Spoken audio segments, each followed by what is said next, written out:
Welcome back, friends. Some more excerpts from my book, Life I Refuse to Give Up. Ask yourself, have I taken the route knowing the truth? Do I know what this successful neighbor has gone through in life? He may have the money, fame, and luxuries, but might not have the mental peace. He may be the richest guy on my street, but the poorest when it comes to contentment.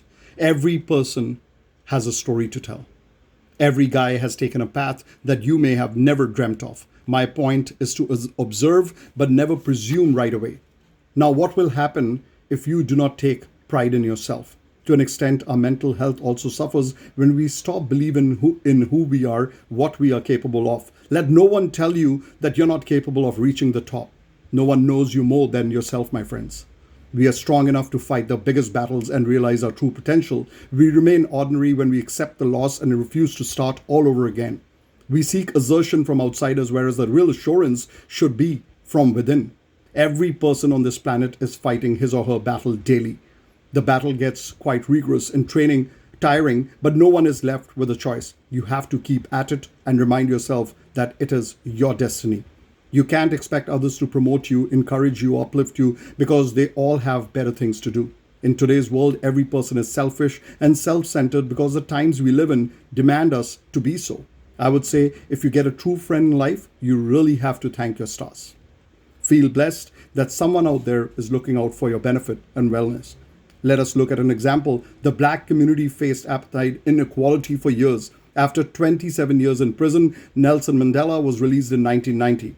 Mandela is known as the champion of freedom. He fought for human rights around the world, not just in South Africa. He took pride in who he was and what he was. You can't fight for your rights if you don't believe in them in the first place. The belief has to be solid. The belief has to be like a rock. Pride comes from belief and faith. In the US, 50, 60 years ago, blacks were told to stay in a different area.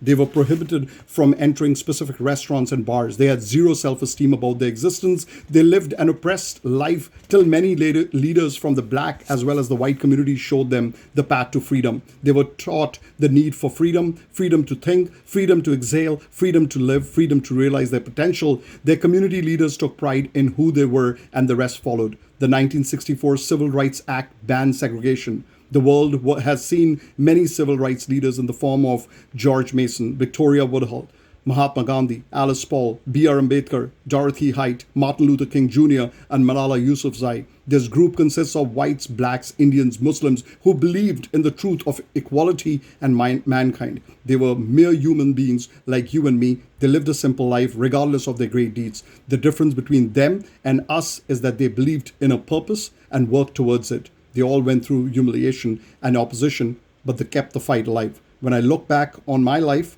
I have tried to imbibe a modest amount of pride about myself. Like I mentioned already, I started out my journey with around $500 in my pocket. I had nothing much to brag about, even if I wanted to. What always stayed with me was what my dad had taught me. He said, don't let anyone degrade you or belittle you in any way. Sometimes in life, we need to bear the brunt of the ones who are in power. Sometimes it's important to keep quiet and let the time pass by, but that shouldn't become our habit. It shouldn't ruin our thought process. What happens to us in life is a fact. How we retaliate is a bigger fact.